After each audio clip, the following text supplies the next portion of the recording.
Alright, so here's the problem. I was supposed to have started working on this speech ages ago, but me being me, I left it for the very last day. Let's hope this turns out well. The irony is comical. As you may have guessed, my topic is procrastination. It is basically the act of putting off a task and doing anything apart from what you're actually supposed to be doing. Taking the example of this very speech, I constantly found myself rearranging the documents on my device or listening to hundreds of TED Talks looking for inspiration or even researching about the topic. Now, as you may have seen, while I was procrastinating, I was also doing some activities which may not necessarily be classified as a waste of time. This is what we may call productive procrastination.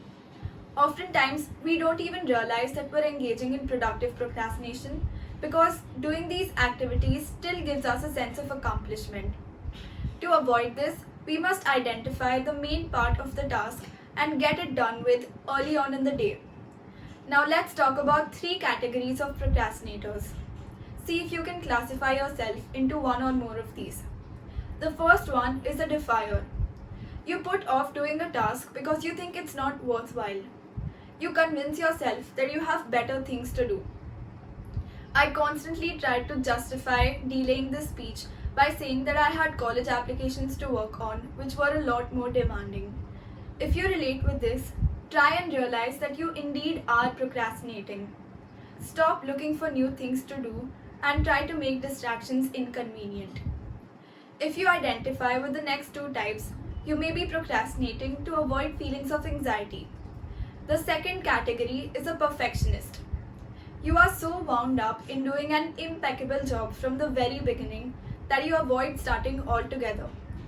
I was so determined to make this speech flawless that I kept looking at dozens of TED Talks or kept thinking and thinking about what I wanted to speak, but nothing seemed to be good enough.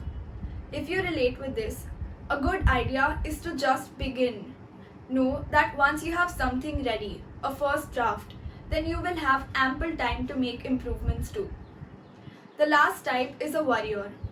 You put off doing a task because you think you're not capable of doing it at all. The thought of failure gives you anxiety. I kept thinking to myself, I am going to stutter while speaking. My content is not going to be as appealing to the audience. Everybody's speech is going to be better than mine. If you relate with this, first and foremost, do not give yourself the choice of giving up. Tell yourself that you have to do the task sooner or later and might as well get done with it as soon as possible. Think about the repercussions of not doing it at all. Finally, let's talk about why we actually procrastinate. Most people assume that procrastination is indicative of laziness or poor willpower.